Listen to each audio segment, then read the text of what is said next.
Alhamdulillah pada kesempatan kali ini saya mengajak teman saya yang namanya Pak Tigor ini. Ini adalah pemerhati budaya, pemerhati sejarah juga. Dan alhamdulillah kita sering ngobrol-ngobrol mengenai sejarah kemerdekaan, sejarah dalam negeri, sejarah luar negeri. Dan yang paling sering adalah sebenarnya bahas candi-candi di Mojopahit dan sekitarnya. Iya, betul. Itu. Mungkin diperkenalkan sendiri, Pak Tigor, umurnya berapa, lahir di mana, kesibukannya apa, silakan. Oke, ya. Jadi saya Tigor dari Cornelis ya. Saya temannya Pak Bambang Parikesit ya. Saya asli Mojokerto ya. Biasanya dipanggil Tigor gitu aja. Umur saya 30 plus 2 ya. 30 plus 2. Jadi kalau sama Pak Bambang ini saya suka-suka ngobrol terkait soal sejarah, arkeologi dan lain sebagainya. Jadi alhamdulillah kita bisa nyambung dan hari ini Pak Bambang mumpung temanya katanya 17-an ya. Kita nanti mau bahas soal mengenai bagaimana momen-momen di 17 Agustus itu karena 17 Agustus ini momennya penting sekali bulan Agustus itu khususnya bagi sejarah bangsa Indonesia ya. Jadi kalau kita ditanya momen penting dalam sejarah bangsa Indonesia itu apa sih? Ya, sebenarnya 17 Agustus ini yang utama. Kemudian orang sering ngomongin 65 dan 98 itu adalah 3 momen penting dalam sejarah Indonesia. Nah, kebetulan hari ini ya bulan Agustus saya sama Pak Bambang mau ngobrolin soal 17 Agustus. Oke. Yes. Oke, terima kasih Pak Tigor. Perkenalan sudah. Jadi nanti kita ada 3 part ya. Mungkin part pertama adalah pembuka mengenai sekitar 17 Agustus 79 tahun yang lalu itu seperti apa. Yes. Jadi di awal-awalnya kan pasti ada sidang BPUPKI lah. Awal-awalnya terbentuk seperti apa. Terus di part 2-nya nanti adalah momen 17 Agustusnya. Jadi kenapa kok Pak Karno dan kawan-kawan pada saat itu tuh kok menunjukkan tanggal 17 dan nanti part terakhir adalah setelah 17. Jadi nanti ada 3 sesi. Iya. Mungkin sesi pertama dulu mengawali 17 Agustus 1945 itu ceritanya gimana dulu Pak Tigor? Jadi gini Pak Bambang, jadi sejarah itu polanya continue and change, kesinambungan dan perubahan. Ya. Yeah. Kita tidak bisa sampai atau tiba ke 17 Agustus tanpa melalui momen-momen sebelum sebelumnya. Itu, ya. Itu masih Jepang ya, masih penjajahan Jepang ya. Betul, ketika Indonesia waktu itu masih diduduki oleh Jepang. Jadi waktu itu Jepang itu terlibat dalam perang Pasifik atau perang Asia Timur Raya. 7 Desember 1941 pasca mereka melakukan serangan ke Pearl Harbor. Nah, setelah itu mereka gerak cepat istilahnya, jadi beberapa wilayah di kawasan Asia, khususnya Asia Tenggara, ini diambil semua sama Jepang. Tujuannya apa? Termasuk Indonesia, Malaysia, betul, termasuk semuanya. Yes, termasuk Indonesia. Cina juga. Termasuk Indonesia, Malaysia. Cina itu sebenarnya sudah diinvasi Jepang di awal tahun 1930-an. Cuma waktu itu sebagian Cina aja yang diambil oleh Jepang, sementara sisanya belum didapat. Nah, nanti kita kenal istilah negara Manchuria itu. Manchuria itu adalah negara bonekanya Jepang di Cina. Manchuria. Betul ya. Kembali ke Indonesia lagi. Betul, kembali ke Indonesia lagi ya. Jadi pasca Pearl Harbor itu Desember 1941, jadi Jepang itu langsung gerak cepat istilahnya. Beberapa negara di Asia Tenggara dikuasai ya. Inggris, Singapura yang sebelumnya Malaysia yang sebelumnya dikuasai sama Inggris diambil oleh Jepang. Kemudian beberapa wilayah di Indochina juga sama. Kemudian Indonesia. Nah, Indonesia ini paling luas sendiri ya. Betul. Secara wilayah dan sebagainya. Betul, Indonesia ini paling luas sekaligus sumber dayanya itu paling potensial. Jepang ini kan pertama kali invasi daerah Tarakan dan lain sebagainya. Kenapa? Karena sumber daya minyaknya ini penting dibutuhkan untuk menunjang keperluan militernya Jepang. Selanjutnya pasca menang di pertempuran Laut Jawa bulan Februari, ini giliran Pulau Jawa itu sangat terbuka untuk invasi Jepang. Nah, selanjutnya kita tahu di bulan Maret ya, Belanda itu dengan mudah menyerah kepada Jepang ya. Bulan Maret tahun berapa? Tahun 42. Bulan Maret tahun 42. Iya. Oke. Dan Porten ya waktu itu menyerah kepada militer Jepang ya mudah sekali di Subang Kalijati itu. Nah selanjutnya Indonesia resmi diduduki sama Jepang. Belanda di-kick pada waktu itu langsung.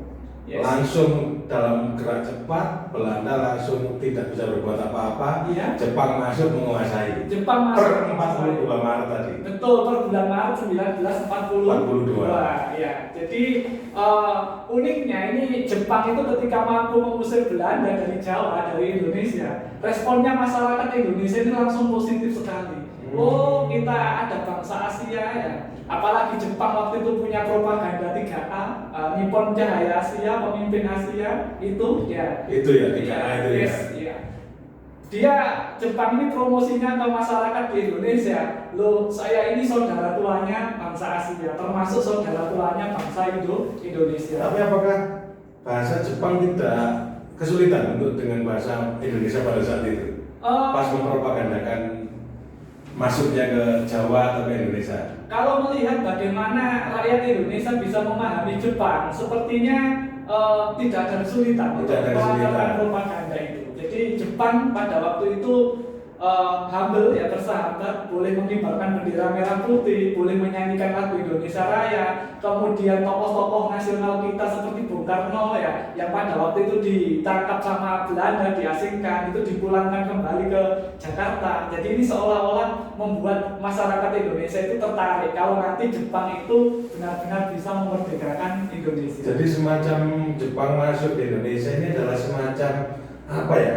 Penyejuk, atau mungkin yang sebelumnya ditawan, ada yang diasingkan, itu memang dibebaskan semua. Betul, jadi Jepang ini oleh bangsa Indonesia itu dianggap penyelamat. Nah, seperti itu, penyelamat yang nanti bisa memberikan hadiah berupa kemerdekaan. Nah, ini kan waktu itu orang kita itu tergiur, oh Jepang itu kemampuan militernya luar biasa sekali ya, kan seperti itu. Berarti Maret tahun 1942 itu ke 45 kan nggak sampai 3 tahun. Nggak sampai 3 tahun, memang durasinya singkat ya, 1942 sampai dengan tahun 1945. Karena memang agresivitas atau kekuatan Jepang maupun negara fasis yang lain di Perang Dunia Kedua itu hanya apa istilahnya, hanya oke di awal-awal saja. Memasuki tahun 1942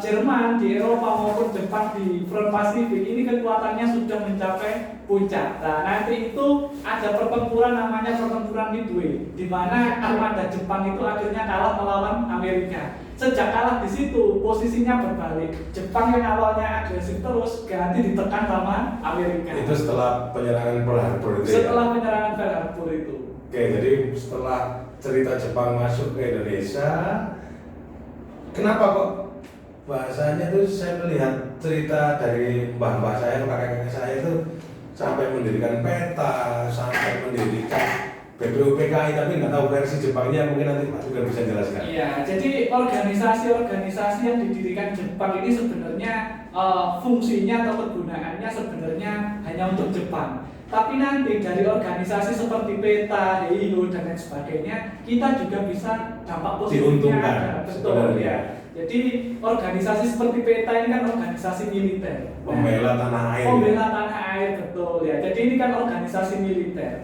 Dengan ikut bergabung di organisasi PETA ini, para pemuda itu jadi dilatih militer secara profesional. Strategi perang, strategi ya. apa namanya, mulai dari infanteri, divisi-divisi itu sudah ditata di PETA itu tadi. Betul, jadi cara membentuk tentara modern, teknik strategi militer yang modern itu bagaimana? Di PETA itu ya? Itu sudah dididik di PETA. Nah, jadi ini pas saat dijajah Belanda atau pas Belanda menguasai itu memang tidak ada nih?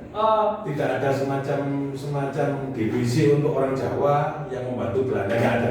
Belanda dulu punya Kenil. Kenil. Belanda dulu punya Kenil. Kenil ini pasukannya Belanda. Pribumi juga banyak yang ikut di situ. Tapi tidak secanggih, struktur seperti di PETA. Ya kalau dibilang secanggih strukturnya di PETA, ya sebenarnya kalau menurut saya sama sih. Oh, sama. Bahkan nanti itu ketika Indonesia mau disatukan ya, ada konflik di tubuh militer ini. Nanti yang bekasnya Kenil itu nggak mau gabung ke tentara Indonesia. Asal usulnya di situ. Iya. Kenapa? Karena yang orang-orang dari Kenil ini merasa keilmuan militernya jauh lebih tinggi daripada tentara Indonesia. PETA. Betul ya. Tapi apapun itu peta ini punya dampak positif juga bagi bangsa Indonesia. Ya. Oke. Contohnya misalnya karakter pemuda Indonesia yang biasanya males-malesan, ini kan bertolak belakang dengan karakter orang Jepang yang bagaimana? Yang rajin, disiplin dan lain sebagainya. Jadi harus ada olahraga, ada nyanyi. Bahasanya dulu seperti itu. Iya. Mio tahu kaito sora agente dan Iya. lain sebagainya. Betul. Jadi nanti ketika Indonesia setelah merdeka, mereka bikin BKR itu, Badan Keamanan Rakyat, lalu jadi TKR itu hampir semuanya orang-orangnya peta. Dan ini ilmu dari peta ini berguna ketika Indonesia nanti menghadapi kembali ancaman sekutu yang berkolaborasi sama Belanda. Jadi peta itu juga ada dampak positifnya buat bangsa Indonesia. Terus lembaga BPUPKI itu asal usulnya di tahun berapa? Kira-kira bisa menggambarkan urutannya sampai lahirnya Pancasila di 1 Juni sampai sidang BPUPKI sampai menjelang 17 Agustus. Iya, jadi pendirian BPUPKI ini adalah salah satu momen yang penting juga kalau kita ngobrolin soal penjajahan Jepang. Jadi situasinya begini waktu itu. Kan saya sudah katakan di awal tadi, Iya. di Perang Pasifik itu setelah kalah di pertempuran Midway, ya posisinya itu terbalik. Jadi Jepang yang awalnya ofensif, ya sekarang ganti ditekan balik sama Amerika. Puncaknya adalah di tahun 1944 ketika Jepang itu kehilangan Pulau Saipan pada waktu itu. Di Jepang sana ya. Wilayah Jepang, Pulau Saipan itu berhasil diambil sama Amerika. Nah ini orang Jepang sudah takut. Kenapa? Karena Saipan itu lokasinya strategis. Pesawat pengebomnya Amerika B-29 itu bisa diterbangkan dari Saipan langsung menuju ke kepulauan utamanya Jepang. Nah dari sini orang Jepang sudah mulai panik, sudah mulai bingung. Nah di sektor birokrasinya sendiri ada perubahan, pergantian kabinet, pergantian perdana menteri.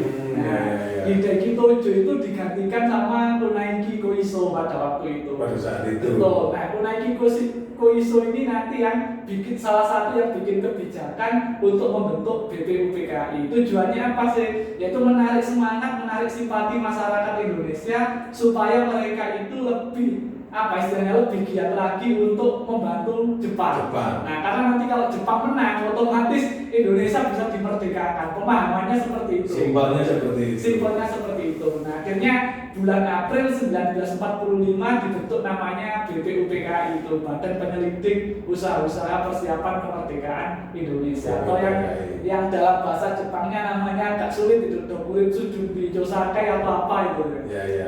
Yes, Jadi di April ya, bulan April ya. Tahun 45 tadi. Di April tahun 45 bikin BPUPKI ya, jadi menyelidiki nanti itu kalau Indonesia merdeka itu yang harus disiapkan itu apa saja sih. Jadi ditinjau mulai dari kehidupan sosial masyarakatnya kayak gimana, ekonominya kayak gimana gitu. Akhirnya terkumpul berapa puluh orang Pak Tigor pas BPUPKI awal sampai lahirnya Pancasila semua jadi BPUPKI awal itu anggotanya cukup banyak, kurang lebih sekitar ada 60 orang. 60. Itu belum termasuk anggota istimewa dan lain sebagainya. Dan itu anggotanya khusus Indonesia, ada orang luar atau gimana? Enggak, jadi di BPUPKI itu ada orang Jepang juga, ada orang Tionghoa juga ya. Yes, ada orang Tionghoa juga. Jadi yang memimpin BPUPKI itu adalah seorang tokoh namanya Rajiman Widyodiningrat itu. Rajiman Widyodiningrat. Betul, jadi malah bukan Pak Karno ya. Kalau Pak Karno-nya nanti di PPKI-nya. PPKI betul. Setelah BPUPKI terbentuk, membahas semua rancangan dan lain sebagainya. Lah PPKI ke BPUPKI berapa bulan? Jaraknya singkat. Jadi BPUPKI dulu ya yang dipimpin sama Rajiman Widyodiningrat ya. Kenapa sih kok Rajiman Widyodiningrat? Karena beliau ini tokoh pergerakan yang paling senior, yang paling dituakan. Paling senior. Ya, sempat aktif di Budi Utomo ya, kemudian menjabat sebagai BPUPKI itu ketuanya karena memang sesepuh dan senior lah istilahnya seperti itu. Seniornya lah dari ya, betul. Nah, jadi setelah terbentuk BPUPKI ini mengadakan sidang. Nah, sidangnya ini 2 gelombang. Gelombang pertama tanggal 29 Mei kalau nggak salah sampai tanggal 1 Juni itu ya. Ini adalah momen penting dalam sejarah bangsa Indonesia. Sidang gelombang pertama ini kenapa? Karena di bulan Juni. di bulan Juni, akhir Juninya ya. Oh, akhir Juni Akhir malah. Juninya ya. Gelombang pertama kan 29 Mei sampai 1 Juni. Nah, ini momen penting dalam sejarah bangsa Indonesia. Kenapa? Karena di 1 Juni inilah lahir dasar negara dari bangsa Indonesia, yaitu Pancasila tadi. Yang dirayakan setiap 1 Juni sebagai hari lahir Pancasila. Hari lahir Pancasila, betul. Oke, poinnya kita dapat, dan pas di gelombang keduanya ini menentukan PPKI gitu kan? Gelombang pertamanya bulan Juli ini mulai merancang konstitusi, mulai merancang batang tubuh Undang-Undang Dasar Indonesia. Oh, batang tubuh Undang-Undang Dasar mulai pasal 1, 2, bendera sampai pasal 33 dan sebagainya itu di gelombang duanya. Gelombang duanya, ya. Jadi tanggal 29 Mei sampai 1 Juni kita merumuskan dasar negara Pancasila, itu momen bersejarah. Nanti dilanjutkan pada momen sidang kedua yang di tanggal bulan Juli, tanggal 10 itu sampai tanggal berapa itu ya. Jadi ada 2 gelombang sidangnya BPUPKI itu.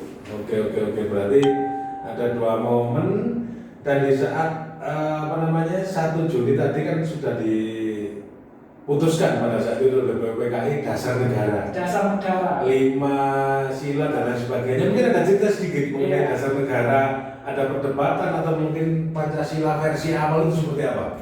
Sebelum ke nanti ke PPKI. Iya, menarik memang kalau kita berbicara mengenai dasar negara Indonesia. Nggak habis-habis sebenarnya kalau kita membahas mengenai soal Pancasila. Jadi sebelum Bung Karno menyampaikan 5 sila itu, 1 Juni itu, ya, ada 2 tokoh lain yang juga menyampaikan tentang dasar negara, yaitu Pak Muhammad Yamin sama Mr. Supomo. Nah, nanti bisa dicek, beliau itu juga merumuskan dasar negara. Nah, baru Bung Karno itu 1 Juni itu yang kita kenal dengan nama Pancasila. Nah, sebenarnya Pancasila ini Bung Karno itu inspirasinya dapat dari mana sih? Ini kalau saya dengar beliau itu ketika diasingkan di Inde, di Flores ya, Bung Karno itu sudah dapat inspirasi soal dasar negara Pancasila itu. Jadi itu sudah berapa tahun yang lalu di pengasingan di Inde? Iya, itu sekitar tahun berapa itu yang di Inde itu? Nanti dicek sendiri. Pengasingan di Inde ya? Iya. Sudah puluhan tahun ya selesai itu. Jaraknya sudah cukup lama. Ya, dari pengasingan di Inde itu beliau dapat informasi, inspirasi maksud saya ya, tentang bagaimana sih Indonesia yang beraneka ragam ini ya, punya pluralisme kayak gini itu bisa disatukan menjadi kekuatan yang besar. Dari sini akhirnya Bung Karno dapat ide bahwa Pancasila itu tadi yang bisa menjadi dasar atau penyatu penguat dari bangsa Indonesia, seperti itu. Dan dari sila-silanya itu kan saya pernah dengar urutannya pernah berubah. Betul. Jadi di saat Pak Karno inspirasi awalnya yang di Inde tadi memang beda versi dengan yang Pancasila sekarang. Iya, betul. Jadi di sila keberapanya, Pak Tigor? Jadi begini, Pancasila awal ya yang dirumuskan oleh Soekarno itu beda dengan Pancasila yang kita kenal hari ini. Ya, 1 Juni itu yang pertama adalah kebangsaan Indonesia. Kebangsaan Indonesia. Ketuhanan Yang Maha Esa sama Bung Karno ditempatkan di posisi ke-5. Jadi di sini Bung Karno itu terlihat bahwa beliau ini seorang nasionalis sejati yang menginginkan persatuan bangsa Indonesia.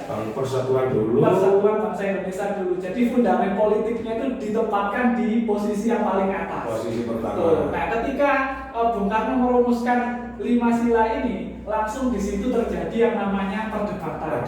Ada pihak yang minta ini Indonesia itu dasarnya agama, yaitu Islam, ya. Ada pihak yang menginginkan Indonesia ini kebangsaan. Dasarnya adalah Pancasila itu tadi, ya.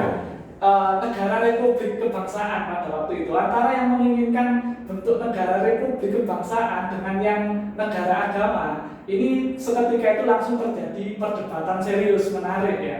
Yang paling alot memperdebatkan itu siapa tokohnya? Mungkin 1 atau 2 tokoh kira-kira yang Pak Tigor tahu. Dari yang berusaha untuk mempertahankan Indonesia itu ke bentuk negara agama dengan berlandaskan Islam, itu setahu saya, kalau saya baca literasi itu ada Ki Bagus Hardikusumo. Ki Bagus Hardikusumo itu juga termasuk anggota BPUPKI ya? Anggota BPUPKI juga, kalau tidak salah itu. Ya, jadi setelah terjadi perdebatan itu akhirnya ini apa dicari solusinya yang tepat seperti apa. Akhirnya dibentuklah yang kita kenal dengan panitia 9. Panitia 9 ya, tadi. jadi panitia 9 itu panitia kecil isinya 9 orang. Tugasnya apa? Tugasnya merumuskan kembali dasar negara yang sudah dirumuskan oleh Bung Karno tadi. Ya, jadi kesimpulan finalnya adalah seperti Pancasila yang sekarang ya 22 Juli itu yang kita kenal dengan Piagam Jakarta itu ya. Sila pertamanya seperti yang kita kenal sekarang. Bukan ketuhanan yang Maha Esa, belum ketuhanan yang Maha Esa, tapi ketuhanan dengan menjalankan syariat-syariat Islam bagi pemeluknya. Ya. Jadi pada saat itu memang panitia 9 itu ada Kiai Haji Hasyim Asy'ari. Betul ya. Ada siapa lagi Pak? Ada Agus Salim, ada Abi Kusno Cokro Suyoso, Bung Karno, Hatta itu masuk di situ ya. Panitia 9 betul. Jadi akhirnya terbentuklah Pancasila dan tanggal 22 Juni Piagam Jakarta itu sebagai pembukaan di undang-undang kita saat ini. Tapi ada revisi sedikit dan itu nanti ada di versi terakhir kita berbincang kali ini. Setelah proses yang begitu panjang BPUPKI dibantu oleh Jepang untuk mendirikannya, jadi setelah dasar negara ketemu dan pembentukan dasar-dasar negara terbentuk mengenai undang-undang, batang tubuh dan sebagainya, apakah ada momen krusial lagi kelihatannya ini? Semacam menuju tanggal 17 itu memang sudah dipikirkan Pak Karno atau sudah dipikirkan tim 9 atau gimana ceritanya? Jadi kok muncul 17 Agustus itu? Ya, jadi kok muncul 17 Agustus ini tentu saja bukan sesuatu yang datang tiba-tiba, tapi memang kita harus tahu dari awal. Kan saya sudah katakan bahwa kita harus tahu prosesnya menuju 17 Agustus itu seperti apa. Jadi perubahannya, dinamikanya seperti apa, kita harus paham ya. Jadi kita mulai dari awal tadi, pasca menyelesaikan sidang, BPUPK itu bubar. Nah, nanti 7 Agustus memang dibubarkan ya, dibubarkan. Ya. Jadi mulai Agustus itu namanya bukan lagi BPUPKI, tapi PPKI. Panitia Persiapan Kemerdekaan Indonesia. Nah, per Agustus ya. Iya. Di bulan Agustus ini adalah momen-momen yang krusial. Jadi kalau kita ditanya itu kemerdekaan Indonesia itu datangnya dari mana sih? Sebenarnya bukan hanya dari faktor internal dari dalam diri bangsa Indonesia sendiri, tapi sebenarnya yang paling penting itu adalah faktor eksternal, itu juga berpengaruh bagi kemerdekaan Indonesia. Eksternal itu masuk dari orang luar atau dari luar negeri atau dari Jepang atau jadi gejolak Perang Dunia Kedua di luar ini juga berdampak bagi kemerdekaan Indonesia. Nah, kita tahu bahwa pertempuran di front Eropa itu sudah selesai pada bulan Mei tahun 1945 ketika Nazi menyerah di perjanjian Reps itu. Berarti Mei itu semacam Perang Dunia II selesai, terus penyerangan di Pearl Harbor juga sudah. Oh, sudah jauh 41 itu yang di Pearl Harbor. Nah, terus bom Hiroshima Nagasaki juga ya. Nah, ini gini, saya jelaskan dulu kronologinya kayak gimana. Jadi di bulan Mei ya tahun 1945 itu pertempuran di Eropa sudah selesai. Nazi itu sudah menyerah, Hitlernya sudah bunuh diri. Jadi World War II sudah selesai di Eropa. Tapi di Pasifik ini pertempurannya belum selesai. Nah, jadi kan kembali lagi ke awal, ketika Saipan itu diduduki sama Jepang, diduduki sama Sekutu ya, maka kesempatan untuk menyerang kepulauan Jepang dari udara itu sangat terbuka lebar. Nah, ternyata setelah ditelisik lagi, ternyata jarak Saipan dengan kepulauan Jepang itu masih terlalu jauh. Terlalu jauh. Jadi pesawat pembomnya itu masih nanti bisa kehabisan bahan bakar gitu. Betul, seperti itu. Jadi di tengah-tengah antara Saipan dengan kepulauan Jepang itu ada pulau kecil yang namanya Pulau Iwo Jima. Nah, Iwo Jima ini nanti di situ terjadi pertempuran mati-matian ya antara pihak Sekutu sama pihak Amerika bulan Februari itu ya sampai Maret. Nanti ada foto monumental, kalau bisa nanti cari di Google, ada foto para prajurit Amerika itu mendirikan bendera Amerika di Iwo Jima. Ini menunjukkan bahwa mereka itu mungkin bersyukur karena sudah melewati pertempuran Iwo Jima yang sangat menyengsarakan. Setelah itu bulan Aprilnya Pulau Okinawa jatuh. Nah, jadi setelah Iwo Jima sama Okinawa jatuh, berarti tinggal kepulauan utama saja dari Jepang yang belum diserang sama Amerika, seperti itu. Nah, sebenarnya pada waktu itu para jenderalnya Amerika itu sudah merencanakan untuk penyerangan besar-besaran ke kepulauan utamanya Jepang. Jadi kalau di bulan Juni 1944 ya, Amerika melancarkan D-Day di pantai Normandy. Nah, rencananya D-Day yang sama itu juga mau dilakukan di Amerika Serikat. Tapi waktu itu yang menolak itu adalah presidennya Amerika Serikat, Harry S. Truman menolak rencana seperti itu. Kenapa? Karena kalau melakukan perang lagi, ini perang di front Pasifik ini akan berlarut-larut. Karena karakternya orang Jepang itu mereka pasti berani mati dan tidak akan mudah menyerah. Nah, caranya mengakhiri perang secara lebih cepat bagaimana? Harry S. Truman ini sepertinya pria Amerika sejati, pola pikirnya pragmatis, caranya cepat selesai bagaimana? Nah, bulan Juli 1945, para ilmuwan Amerika Serikat yang tergabung dalam proyek Manhattan itu sudah menyelesaikan senjata nuklir. Senjata nuklir bom atom itu. Dan akhirnya kita tahu bahwa Harry S. Truman memberikan kepastian bahwa senjata inilah nanti yang akan kita pakai buat mengakhiri pertempuran, bikin Jepang itu menyerah secara lebih cepat. Nah, akhirnya 6 Agustus itu jatuh di Hiroshima. 6 Agustus. Ya, 3 hari berikutnya 9 Agustus jatuh di Nagasaki. Nah, momen itu terjadi di luar. Nah, di Indonesia seperti apa? Di Indonesia itu 9 Agustus para tokoh PPKI ini dapat undangan dari Jenderal Terauchi. Jadi Jenderal Terauchi ini adalah pemimpin tertinggi pasukan Jepang di kawasan Asia Tenggara.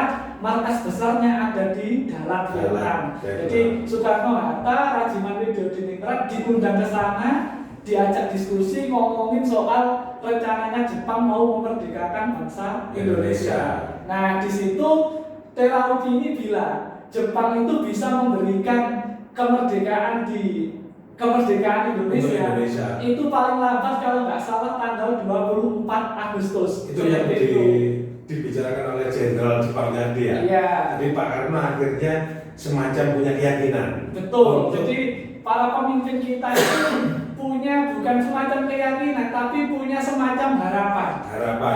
Dan para pemimpin kita itu orangnya adalah orang-orang yang konsekuen. Mereka bisa mentaati apa yang sudah menjadi kesepakatan bersama itu tadi. Ya, seperti itu. Itu adalah yang disampaikan sama Terauchi. Jadi kalau nanti kita merdeka tanggal 17 Agustus, itu nanti endingnya kita bisa tahu bahwa Indonesia itu merdeka karena 2 faktor. Pertama adalah karena memang Jepang sudah kalah, terjadi vacuum of power, dan memang para tokoh-tokoh kita itu punya inisiatif sendiri untuk memerdekakan bangsa Indonesia, bukan hadiah dari Jepang. Itu jadi, poinnya di sini. Itu yang perlu digarisbawahi ya, di pemirsa. Dalam artian di sini setelah momen Pak Karno berangkat ke Vietnam tadi ke darat menemui salah satu jenderal Jepang, jadi memang akan diberi hadiah atau akan diberi kemerdekaan pada tanggal 24 Agustus. Iya, paling lama seperti itu. Dan itu bukan juga kepastian juga. Karena juga. Jepang pada fase itu juga dibom atom, luluh lantak, semua divisi angkatan perangnya juga lagi bingung pada saat itu. Jadi setelah pulang dari darat, Pak Karno dan kawan-kawan tadi ke Jakarta. Iya. Dan apakah tanggal 12 Agustusnya 17 ini sebuah misteri atau tanggal 17 ini sebuah kebetulan saja? Mungkin nanti Pak Tigor akan menjelaskannya lebih detail lagi. Iya, jadi dari tanggal 12 Agustus itu ketika pulang dari darat itu menuju tanggal 17, ini masih ada drama-drama lagi yang tidak kalah bagusnya untuk disimak. Kalah serunya juga. Betul, ya. Ini mungkin ada faktor pemuda juga ya. Iya.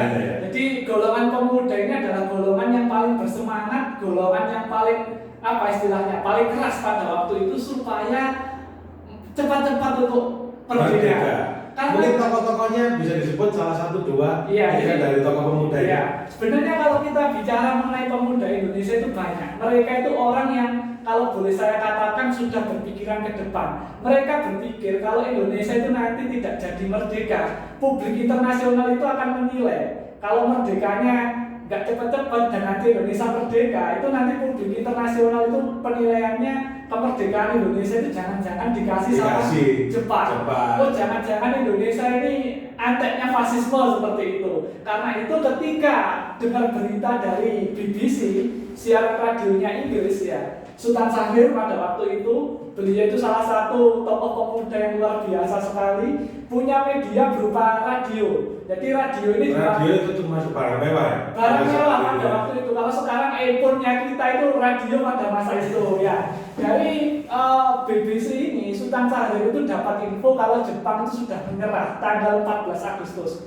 14 Agustus Syahrir dapat berita seperti itu, langsung beliaunya menemui Bung Hatta. 14 Agustus ya? Iya, langsung beliaunya menemui Bung Hatta pada waktu itu. Bung Hatta ini diminta sama Syahrir untuk bilang ke Bung Karno, suruh cepat-cepat memproklamasikan kemerdekaan. Karena kalau nanti terlambat memproklamasikan kemerdekaan, perspektifnya dunia luar itu nanti akan mengira kalau itu tadi Jepang itu ngasih kemerdekaan ke Indonesia. Jadi vacuum of power adalah benar-benar waktu yang memang tidak ada situasi yang menjajah Indonesia ataupun siapa negara lain yang menguasai Indonesia seperti itu. Betul, seperti itu. Tapi waktu itu Bung Hatta sendiri sudah menemui Bung Karno dan beliau berdua ini ada kesepakatan bahwa belum mau mempertahankan belum mau untuk memproklamasikan kemerdekaan Indonesia. Nah, belum mau itu bukan artinya tidak mau ya, belum mau pada waktu itu. Karena di dalam pernah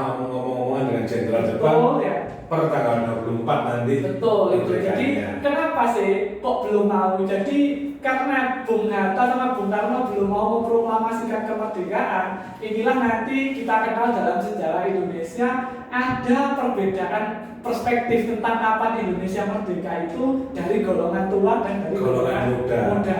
Nah, kita tahu anak muda ini pikirannya ke depan, tapi apa istilahnya? Mereka itu masih suka gerusa-gerusu lah. Kurang keputusannya bisa mungkin kurang tepat, terlalu cepat, terlalu berambisi. Dari siapa? Karena kan sudah umurnya 40 lebih pada saat 40 itu. lebih. Nah, kalau golongan tua ini pola pikirnya lebih panjang. Ya, kalau golongan muda bisa melihat ke depan, tapi kalau golongan tua ini tahu resikonya kedepannya nanti seperti apa. Nah, Bung Karno sendiri belum bisa memproklamasikan kemerdekaan. Kenapa? Karena terkait dengan kemerdekaan Indonesia ini masih harus terlebih dahulu dibahas dengan sidang PPKI. Sidang PPKI. Betul, di dalam sidang PPKI. Itu sidang PPKI yang terakhir itu sebenarnya tanggal berapa? Direncanakan kalau nggak salah pada waktu itu tanggal 16 Agustus. Oh, tanggal 16 itu bahasanya itu sudah ada semacam pleno atau agenda yang nanti akan diadakan sidang lagi tanggal 16 Juni. 16 Agustus. Sidang PPKI. Dan nanti kita ada peristiwa Mas Dengkot dan lain sebagainya itu sebelum itu. Nah, jadi gini, Bung Karno itu memang punya kesepakatan dengan PPKI. Jadi untuk kemerdekaan Indonesia tidak bisa diputuskan secara personal, tapi harus ada kesepakatan dengan anggota PPKI yang lain. Pertimbangan yang kedua, walaupun Jepang itu di luar mereka sudah menyatakan menyerah, tapi secara militer di Indonesia khususnya Jakarta itu pasukannya Jepang itu masih full, masih lengkap. Masih lengkap ya? Kalau seandainya waktu itu golongan muda bisa menyatakan kemerdekaan, yang dikhawatirkan sama Bung Karno dan teman-teman golongan tua, ini nanti terjadi pertumpahan darah. Karena pasukan Jepang masih lengkap di Jakarta, masih ada. Itu kenapa nanti 17 Agustusnya itu pembacaan teks proklamasinya itu di rumah Jalan Pegangsaan Timur itu. Awalnya kan direncanakan di lapangan Ikada. Nah, lapangan Ikada ini areanya terlalu terbuka, dikhawatirkan nanti akan terjadi clash dengan tentara Jepang seperti itu. Ikada yang dimaksud Pak Timur adalah mungkin sekarang itu Tugu Monas, kalau tidak salah. Jadi yang sekarang ada Istana Merdeka, Medan Merdeka Barat, Medan Merdeka Timur itu pada saat itu adalah namanya lapangan Ikada. Dan besarnya sama seperti lapangan Monas yang sampai sekarang ini. Seperti itu. Jadi setelah tanggal 14 golongan muda menghampiri Pak Hatta tadi dan sudah disampaikan ke Pak Karno. Tanggal 14 ke tanggal 15 ada kejadian apa lagi? Nah, ini adalah momen ketika para pemuda bangsa Indonesia terus-menerus mendesak Soekarno-Hatta untuk memproklamasikan semacam jengkel gitu mungkin ya. Ya, betul.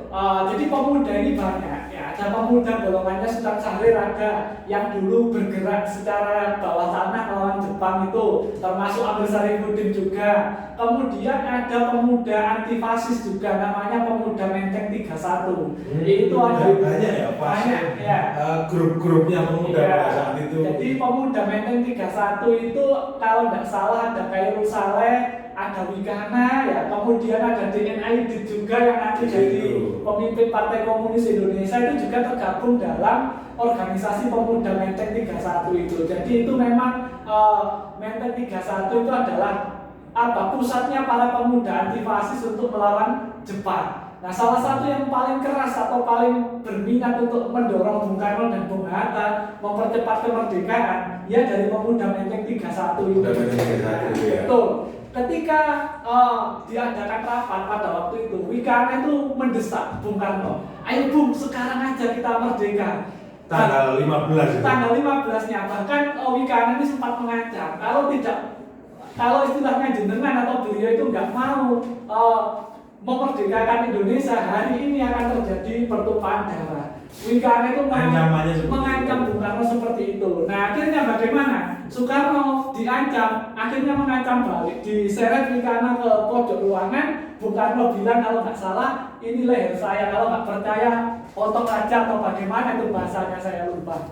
Ya, akhirnya 15 malam itu karena nggak mampu untuk memaksa Bung Karno dan Bung Hatta memproklamasikan kemerdekaan, mereka rapat lagi. Bagaimana kalau Bung Karno dan Bung Hatta ini kita bawa ke tempat yang lebih aman, kita bawa ke suatu tempat yang kemungkinan tidak bisa diintervensi sama Jepang, dan itu dipilih akhirnya Rengas Dengklok itu.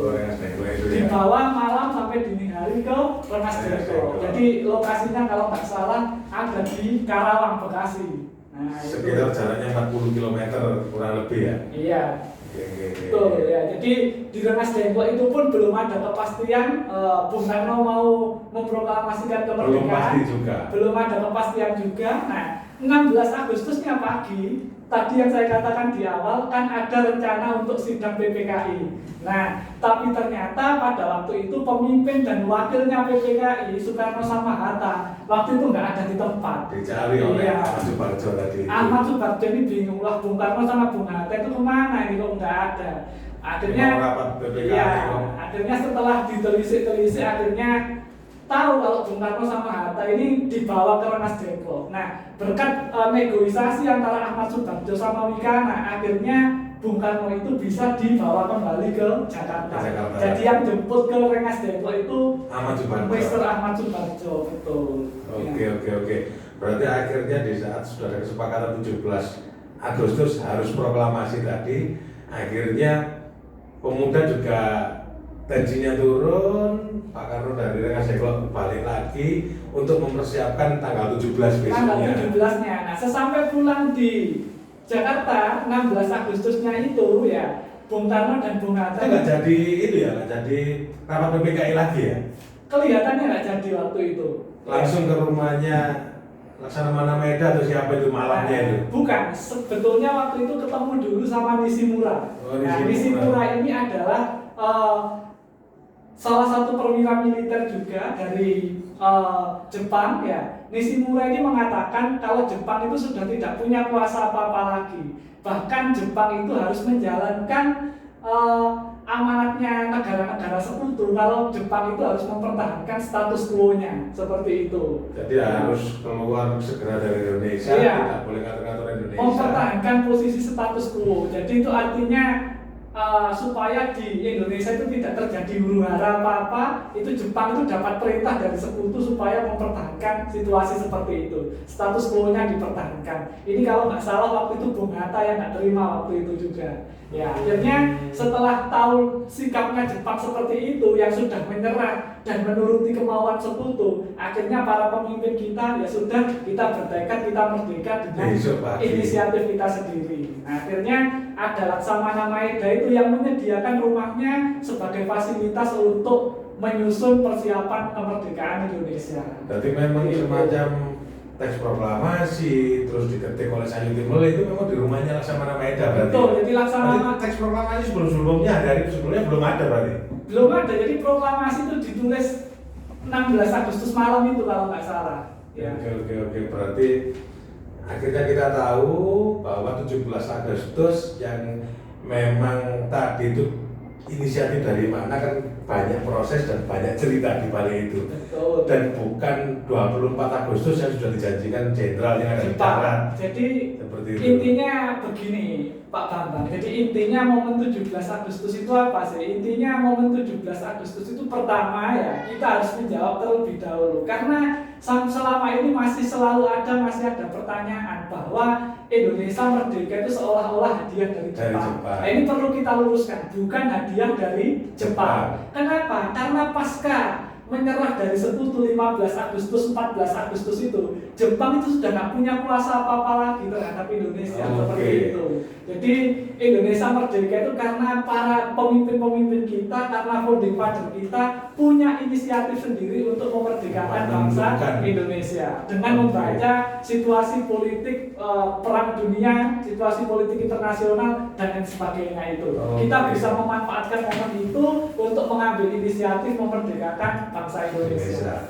Oke, jadi 17 Agustus 1945 sudah terjawab dengan berbagai cerita panjang mulai dari BPUPKI dan Rengas Dengklok, ada unsur pemuda, ada unsur golongan tua, dan akhirnya sudah diputuskan pada saat itu akhirnya intinya tanggal 17 Agustus adalah bukan hadiah dari Jepang. Yes. Ya. Semoga informasi yang kurang lebih cukup panjang ini bisa memberikan semangat untuk pemirsa semuanya, dan mungkin ada salah kata saya sebentar terakhir Pak Bambang ya, dari saya sejarah itu adalah ilmu yang luar biasa. Ilmu yang luar biasa artinya bagaimana? Ketika melihat sejarah, kita dihadapkan pada banyak dimensi, kita dihadapkan pada banyak sisi. Nah, kalau kita melihat sejarah, kita harus punya berbagai perspektif, berbagai sudut pandang. Itu yang membuat sejarah itu menarik, karena sejarah itu bisa dilihat, bisa disikapi dari berbagai segi, dari berbagai aspek, dan dari berbagai perspektif. Ya, saya yang tadi ditanyai Pak Bambang soal momen-momen 17 Agustus dan sebelumnya, tentu saja dari penjelasan saya tadi mungkin masih belum lengkap, dan mungkin teman-teman yang lain punya perspektif yang berbeda dengan saya. Ya, tidak apa-apa ya, karena semakin kaya perspektif kita tentang sejarah itu justru semakin baik. Nanti kalau teman-teman punya perspektif lain mungkin, oh ini nggak begini Mas Tigor dan lain sebagainya, mungkin bisa disampaikan. Nanti bisa ditulis di kolom komentar. Betul, ya. Saya sangat terbuka untuk kritik dan wawasan baru terkait dengan sejarah itu saja, Pak Bambang. Terima kasih. Kalau nanti ada saran dan kritik bisa ditulis di kolom komentar. Dan terima kasih atas waktunya Pak Tigor. Oke, sama-sama. Terima kasih untuk guru semuanya. Salam sehat dan salam budaya. Terima kasih. Waalaikumsalam. Iya.